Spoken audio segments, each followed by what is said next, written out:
hello there, chums. It is I, Captain Stephen Exo, and today, chums, we have something a little bit different for you. So yeah, I'm going to be going over a few thoughts on the Beyond release and the Quicksilver missions. But not only that, chums, I am going to be putting up some cards to news amongst the community in a way of spotlights. So first, I'm going to be putting up a few stats and a few other bits and bobs. So just bear with me 1 second, chums. Don't worry. I think all this was sort of linked together quite nicely. But yeah, we'll see. Exo, if you wouldn't mind, chum, can you please fire up Project Stats? Go! Okay, chums, so what we have here are the figures from Steam, so only really one source of information, but you can see here the stats versus Next versus Beyond.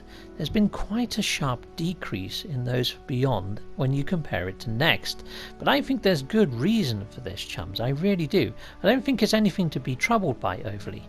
The reason being is because Next was actually launched to a new audience of Xbox players, which was quite a large market in comparison to Beyond, which did bring in a new market, but only from the VR sort of source. And you know, VR players are quite used to playing VR games for short bursts, and a lot of VR games are more like tech demos than full-on games. But yeah, that's probably why. I have also alluded to that there were bugs at the same time as Next and Beyond. In fact, there was more game-breaking bugs at Next, so I don't think it is down to bugs that may have put some people off. However, Beyond did have a new boxed version. So here we are, here's one of the boxes. So this is one of the previous boxes, this is the very first one. Now when you actually read the back of this box, there are parts of this that ring very true at the point of launch. Then other things that you think, okay, well that's changed now. It's like the whole thing of being on your toes at the start of play. Well, at the very start of No Man's Sky, there was no survival, there was no permadeath. So yeah, that statement there at launch, at vanilla, I wouldn't say is as true as it is now, so that has been greatly improved upon. The whole thing about having a linear story which you don't need to follow or progress, yes, still very true, but the whole thing with unique makeup and varying life forms, that's been echoed on the back of Beyond. So here on the back of Beyond there is quite a bold statement that states that creatures that no other players have seen before perhaps never will again. Well, I know myself, if I take a picture of a creature and put it on Twitter, I could find maybe 3 or 4 other pictures that look almost identical. I mean, yeah, there might be a subtle difference in a texture, or even now on the Discoveries page where you can see the wordage. But yeah, to be honest, they do. If there was more variance, then I believe that statement would be true. However, if you've played the game for as long as I have, which is probably an extortionate amount of time, I don't feel that it is as true as what they state. Now, when I'm reviewing a game, I base my review on the actual notes of the developer. So here I've put how I would like to see the actual box description, and if it was structured like this, I feel this is a fairer rundown of what we've actually got and what we can actually play. And if this was the case, I'd probably score this at the moment at 9.1 rather than an 8.7, which I am currently scoring it at. But yeah, if you want to see my reviews, I'll put a little link at the top so you can jump there and actually watch my review in full. Yeah! Well, hello there, chums. So I'm going to put another card at the top corner of this screen that actually takes you to PT's, that Procedural Travellers channel, and to a video interview that me and him done, where we're sort of just debating and talking about all the things that we feel Hello Games could implement to maybe retain player numbers. So yeah, check that one out, chums. So chums, so that was my sort of a rundown of things and whatnot and everything else, and the way I currently feel and the way that I hope things pan out. So yeah, a little bit of a thumbs up there, I'm hoping you agree.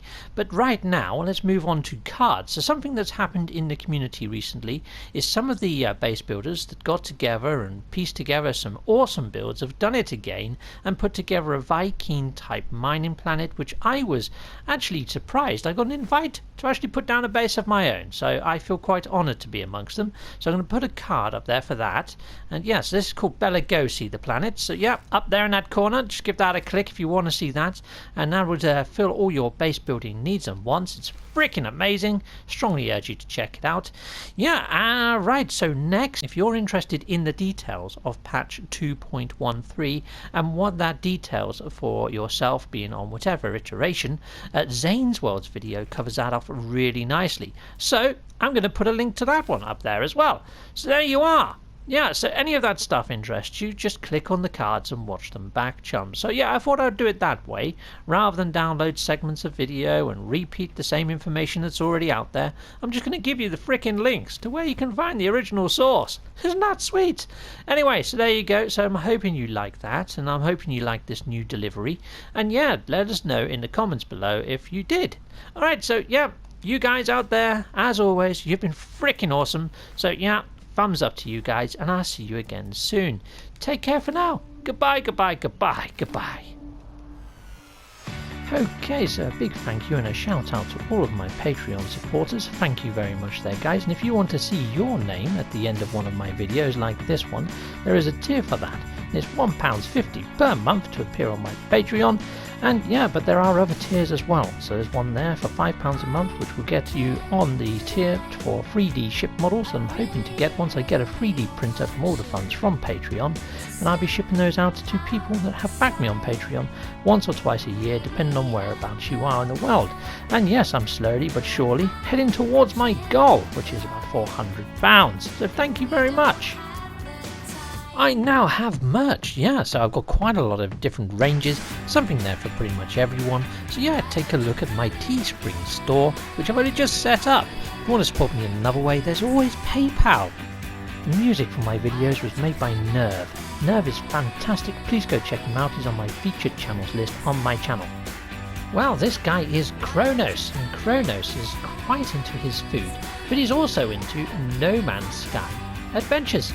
He's quite an avid viewer of my channel, chums, so yeah, if you want to click those videos that are up on the actual screen right now and stay a little bit longer, that'll make Kronos extremely happy. There you go, he's just tapping in your details in right now. See if you're a subscriber. If not, hit the icon to the left hand side, which has got a picture of my face, and hopefully you can join us on this channel. There you go, he just gave you a thumbs up, and yes, you can always give my channel or my video a thumbs up. That'd be freaking awesome of you.